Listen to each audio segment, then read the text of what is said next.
প্রিয় দর্শক, আপনারা যদি মনে করতে পারেন যে গত বছরে একটি নৃশংস হত্যাকাণ্ডের শিকার হয়েছে ভারতীয় নাগরিকেরা।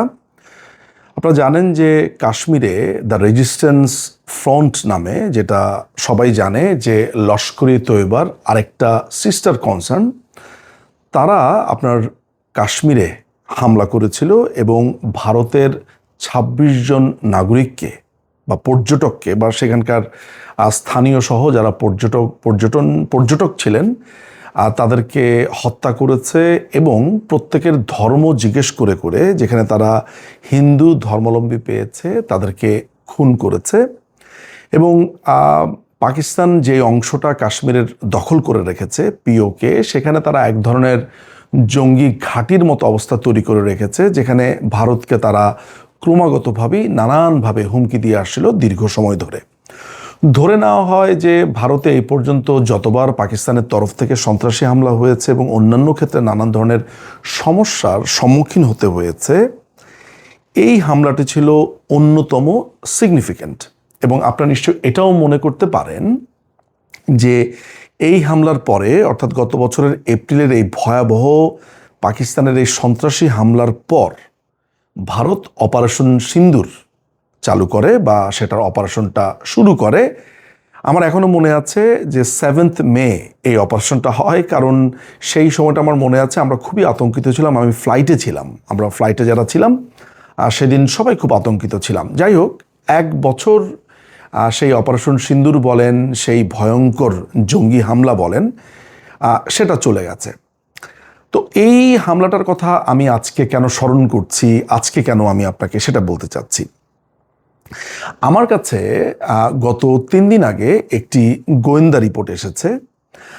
এই গোয়েন্দা রিপোর্টটা আসলে বেশ অনেক দিন ধরেই আমি পাবো করছিলাম, কিন্তু শেষ পর্যন্ত আমার কাছে এসেছে অনেক কাঠখড় পোড়ানোর পরে। সেটা হচ্ছে যে আপনারা জানেন যে এই দখলদার বাহিনীর অন্যতম প্রধান ইউনুস যখন আপনার 5ই অগাস্টের পরে যখন 8ই অগাস্ট সে ক্ষমতা দখল করলো এবং যে সে ক্ষমতা দখল করে সে যখন তার এই জঙ্গি হামলাকে বিস্তৃত করলো, সেই সময়টাতে বাংলাদেশে লস্কর ই তৈয়বার এক ধরনের ব্রিডিং কিংবা বলতে পারেন যে এক মহা উৎসব সেখানে হয়ে গিয়েছিল। তো সেই সময়ে লস্কর ই তৈয়বা বাংলাদেশের পুরো দেশটা জুড়ে যেসব জায়গাতে তারা অপারেশন চালাতে চেয়েছিল, যেসব জায়গায় তারা ঘাঁটি করতে চেয়েছিল, অস্ত্র আমদানি করতে চেয়েছিল, তাদের লোকজনদেরকে সেখানে এনে রেখেছিল নানান ধরনের উদ্দেশ্য নিয়ে, সেটা আমি বলছি। সেটার একটা রিপোর্ট আমার কাছে এসেছে। তো আমার কাছে মনে হয়েছে যে সেটার একটা সিনোপসিস সাধারণ মানুষকে দেওয়া প্রয়োজন।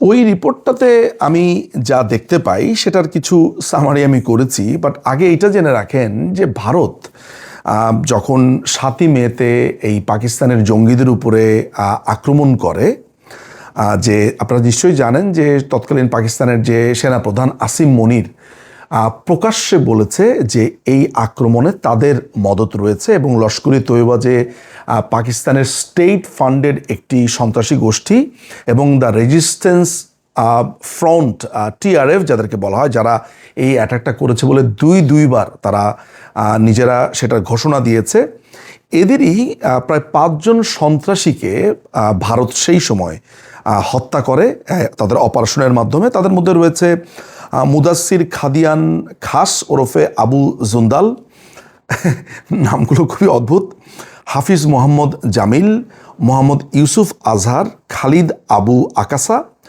মোহাম্মদ হাসান খান। আপনারা শুনলে অবাক হবেন যে হাফিজ মোহাম্মদ জামিল এবং মোহাম্মদ ইউসুফ আজহার এরা 2 জন 5ই অগাস্টের পর বাংলাদেশে আসে এবং বাংলাদেশে আসে তাদের যেই আসিম মালিক নামে তাদের ISIর যেই এজেন্ট আছে। আপনারা জানেন যে তারা বাংলাদেশে একটা ডেলিগেশন টিম আসে গত বছরের জানুয়ারিতে।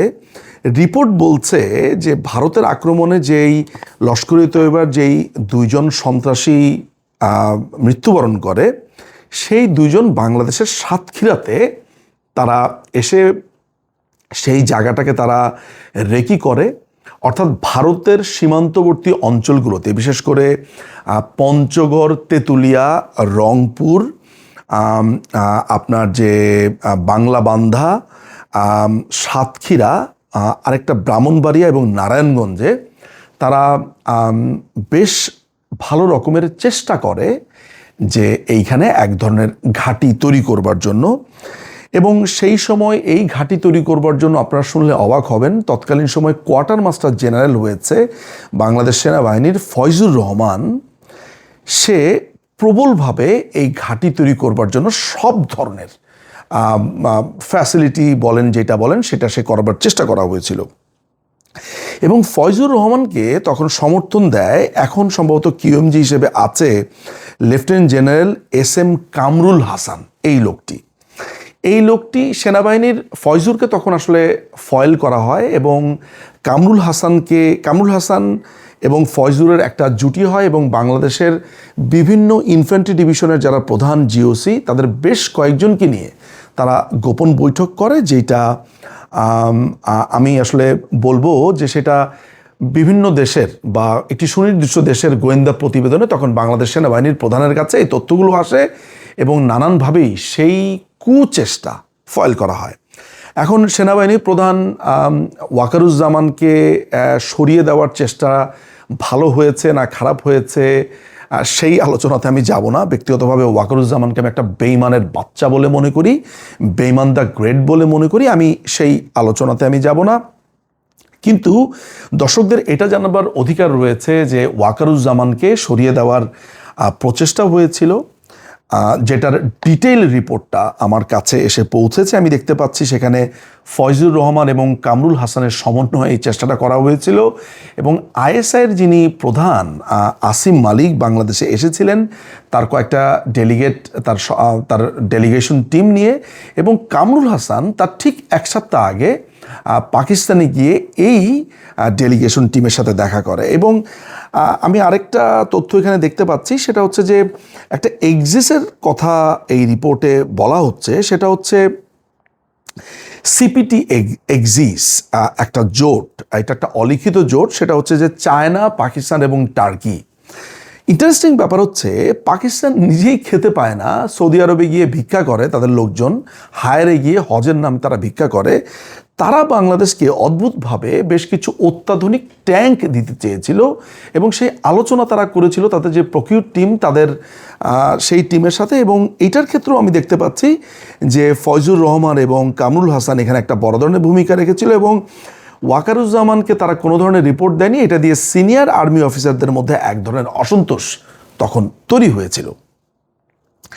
আপনারা একটা কথা আপনাদের মনে আছে কিনা জানি না, সেটা হচ্ছে যে বাংলাদেশে যখন 5ই আগস্ট হয় তখন আসিম মোজাম্মেল বা এই ধরনের নামের, আমি নামটা ভুলে গেছি, লস্করে তৈয়বার অন্যতম একজন প্রধান, তিনি নিশ্চয়ই আপনারা শুনেছেন যে লস্করে তৈয়বা প্রকাশ্যে বলেছে যে 5ই আগস্টের আগে বাংলাদেশে তাদের একটা চূড়ান্ত বড় ভূমিকা ছিল এবং এখানে যে হত্যাকাণ্ড হয়েছে, এখানে লস্করে তৈয়বার যারা সোলজার রয়েছে, এই জঙ্গিরা তখন বাংলাদেশে অবস্থান করছিল। ইনফ্যাক্ট পিয়াস হাসান নামে এক ছেলে, আমি এটা মনে করতে পারি, একটা স্ট্যাটাস দিয়েছিল যেটা হয়েছে যে হিন্দিতে রাস্তাতে কথা বলছিল। পরবর্তীকালে এটা রিভিল হয় সে যেটা বলেছিল সেটা হিন্দি ছিল না, সেটা ছিল উর্দু। এবং ওই সময়ে পাকিস্তানের বেশ কিছু জঙ্গি সংস্থার লোকেরা ঢাকাতে অবস্থান করছিল এবং স্নাইপারের যে আলাপটা আসছিল 7.62 বোরের পিস্তলের কথা, এটা সন্দেহ করা হয় যে পাকিস্তানি জঙ্গিদের মাধ্যমে ব্যবহৃত হয়েছিল। আজকে এই ভিডিওটা করবার একটা বড় ধরনের কারণ হচ্ছে যে বিএনপি সরকার যেভাবে উড়ে এসে জুড়ে বসেছে, এই রিপোর্টে একটা জিনিস সাজেস্ট করা হয়েছে যে বিএনপি এখনো পর্যন্ত লস্করে তৈয়বার যেই ছোট ছোট পকেট ঘাঁটিগুলো হয়েছে, বিশেষ করে কক্সেস বাজারে তারা রোহিঙ্গা ক্যাম্পে যে ঘাঁটিটা করেছিল এবং তারা ভারতকে কেন্দ্র করে আক্রমণের যে লক্ষ্যটা তারা করছিল, সেইটাকে এখনো পর্যন্ত নিউট্রালাইজ করতে বিএনপি সক্ষম হয়নি।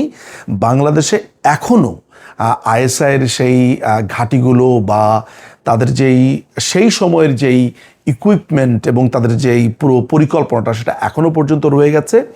এবং এটা একটা স্পষ্ট সংবাদ আমাদের কাছে আছে যে এই মুহূর্তে জামাতে ইসলামী এবং আপনার আরেকজন আছে মামুনুল ইসলাম, তাদের একটা বড় ধরনের সমন্বয় হচ্ছে এই লস্করে তৈয়বার সাথে।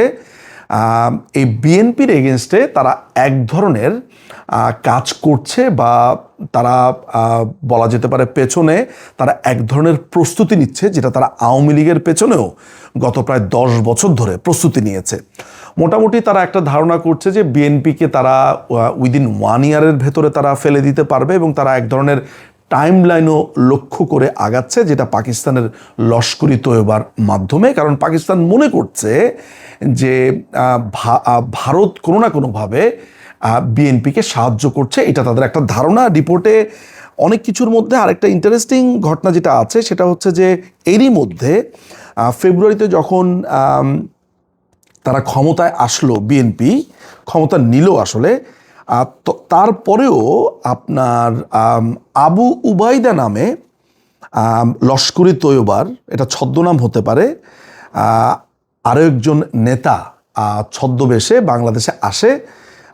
এটা অনেকটা অজানা থেকে যায়, এবং সেখানে সে বেশ কয়েকটা মিটিং করে সীমান্তবর্তী অঞ্চল, বিশেষ করে সাতক্ষীরাতে।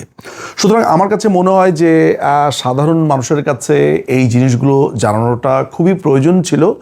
ভারত যেভাবে বীরত্বের সাথে অপারেশন সিন্দুরের মাধ্যমে এবং অপারেশন মহাদেবের মাধ্যমে তারা এই পাকিস্তানের এগেনস্টে তারা বলা যেতে পারে তাদেরকে ধ্বংস করে দিয়েছে মোটামুটি একটা বড় অংশ, যে ব্রেভ নিয়ে তারা তাদের যেই দেশটাকে, কাশ্মীরকে তারা রক্ষা করার চেষ্টা করেছে।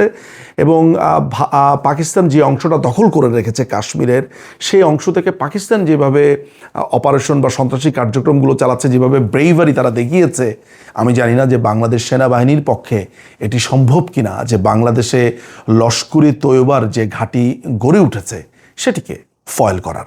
দেখার বিষয় যে আমাদের কাছে যে রিপোর্টগুলো আছে সেই রিপোর্টগুলো কতটুকু সত্যিতে পরিণত হয়, এবং বাংলাদেশের পক্ষে সম্ভব হয় কিনা লস্করি তৈয়বাকে ব্যর্থ প্রমাণিত করা। অনেক ধন্যবাদ।